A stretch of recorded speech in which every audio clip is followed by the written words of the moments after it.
ইতিউতি দেখতে দেখতে আচমকা চরণের নজরে এলো সামনে নাতি উচ্চ ঢিবিটার উপর দাঁড়িয়ে রয়েছে একটি পূর্ণবয়স্ক চিতাবাঘ। তারই দিকে ক্রুদ্ধ দৃষ্টিতে তাকিয়ে ঠোঁট চাটছে সে। সুন্দরবনের জঙ্গলে চিতাবাঘ? চরণ সর্দার যুবাকালে কিছু বৎসর উত্তরে ছিল সে চিতাবাঘ চিনত। অবাক হওয়া সত্ত্বেও হাতের চোষ্টিটা বাগিয়ে ধরে এক পা পিছোতে শুরু করলো সে।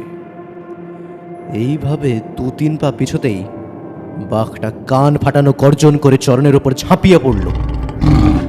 বাঘটার ঝাঁপ দেওয়া অবস্থাতেই বৃদ্ধ ক্ষিপ্র বেগে লোহার ফলাটা বাগিয়ে ধরে চোখ বন্ধ করে ফেলল। সামান্য সময় পরে চোখ খুলে হতবাক হয়ে সে দেখল কোথায় বাঘ, কোথায় কি, কিচ্ছু নেই। বেশ খানিকটা সময় ধরে চরণ চারিদিকে লক্ষ্য করল, কিন্তু কারোর কোনো অস্তিত্বই নেই কোথাও।